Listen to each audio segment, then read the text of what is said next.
j'ai une fois accompagné Mouna, c'était vraiment impressionnant. Vous avez des gosses qui portent des armes, qui ont 13-14 ans, y compris des filles.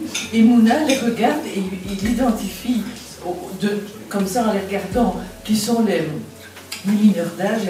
Et alors Mouna les ramène dans son centre à Bukavu. Et ce qui me frappe depuis des années, c'est pour ça que je suis vraiment contente qu'on puisse soutenir Mouna, c'est le contraste entre, je m'excuse de mettre les choses un peu les pieds dans le plat, mais les grandes ONG internationales comme le beau bureau à Bukavu, des 4x4, des voitures, etc., des superstructures, et puis les conditions dans lesquelles vivent les enfants dont Mouna s'occupe. Ce sont des dortoirs pour filles avec des lits superposés sur une pente qui est sujette aux érosions. Quand il pleut, l'eau coule par terre. Les enfants, les garçons sont entre eux de différentes ethnies, de différents groupes armés. Et parfois, moi j'ai assisté à ça, je crois vous aussi, que des bagarres éclatent entre ces garçons qui, il y a quelques jours encore, étaient dans des groupes antagonistes. Et donc, ils se battent, toi tu es Hutu, toi tu es Tutsi, toi tu es Bashi, toi tu es Burundais.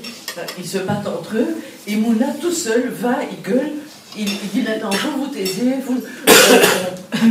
voilà, il arrive miraculeusement à imposer le calme et à faire que ces gamins vivent ensemble. Et alors, ils vivent dans son centre pendant 6 ou 8 mois. Et pendant ce temps-là, on recherche les familles ou le village où on peut les réinsérer pour les encadrer. Et alors, une deuxième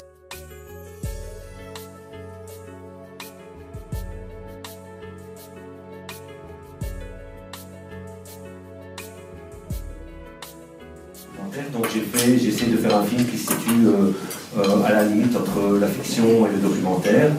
Et en construisant une histoire, donc c'est vraiment une fiction, mais en construisant une histoire à partir de tout ce que les enfants m'avaient raconté, de ce que les policiers m'avaient raconté, et surtout de leur enthousiasme à tous pour s'en sortir. Donc j'ai choisi différents personnages qui avaient des projets, et voilà, le film s'est construit. Il m'était difficile après de dire au revoir à ces enfants et puis de m'occuper de mes autres projets. On est cinéaste aussi comme avant tout. Et donc voilà, je continue à m'occuper des enfants. Sur les 8 enfants, il y en a une après qui a joué dans un film canadien qui s'appelle Rebelle. Elle a eu l'Ours d'Or à Berlin, et puis depuis maintenant elle est partie vivre au Canada, ce qui est une magnifique trajectoire, puisque quand je l'ai rencontrée, elle avait 12 ans. Je l'ai vu sortir d'un toit dans une petite ouverture où moi-même je ne savais pas rentrer, où on me disait va voir ce qui se passe là-bas. Et donc maintenant, voilà, maintenant elle fait des études, elle a des projets de film, elle a surtout tous ses enfants des projets. Donc sur les 7 autres, j'ai essayé plusieurs fois de financer leur rééducation et les sortir de la rue. Je ne suis pas une ONG, donc je fais ça seul. Et donc je cherche de l'argent de ci, de là, et je suis pas Massina. Et tous ces enfants sont tous sortis de la rue. Certains sont réinsérés dans leur famille, ils font des études, il y en a un qui a déjà passé son permis camion, et donc régulièrement je suis en contact avec eux. Et un de ces enfants, vous verrez, Emma, qui a son t-shirt bleu, a déjà fait un documentaire, il veut devenir cinéaste, et j'ai un nouveau projet là-bas, et j'ai fait un pilote et c'était mon assistant. Ce qui montre que ces enfants qui s'en occupent, ils ont un talent, une énergie pour s'en sortir qu'on ne trouve pas ici. Voilà.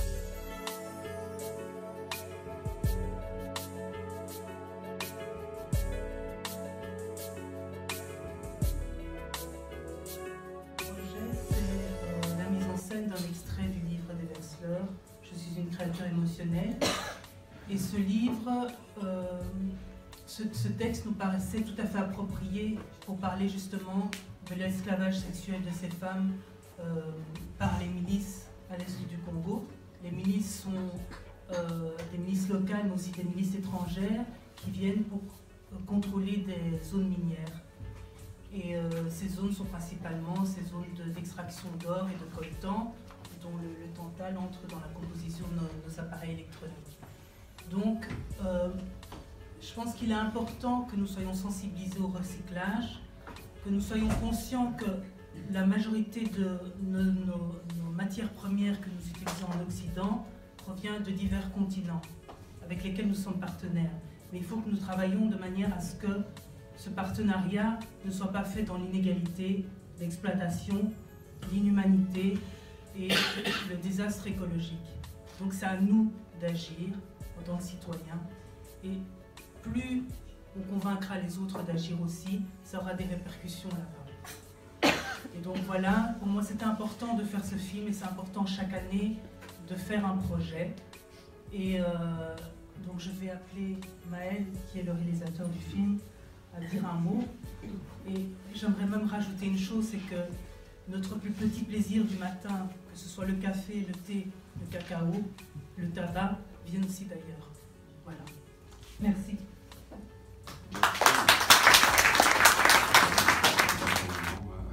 14h un dimanche pour le film. Moi j'étais très content que Mouloucha et l'association Moulin Act me présentent ce projet-là pour pouvoir mettre en scène ce texte. Donc ouais, c'est pas vraiment, non, c'est pas un documentaire, c'est une adaptation d'un livre, d'un extrait de livre qui est basé sur des témoignages en fait, de femmes qui ont pu une expérience difficile là-bas. Et voilà, pour la petite histoire, on a tourné à Bruxelles, on a tourné en une journée. C'était très concis, on a eu des actrices superbes. Toutes les images qu'on a faites ont été utilisables pour le film. Donc c'était une bonne étoile lors de ce tournage.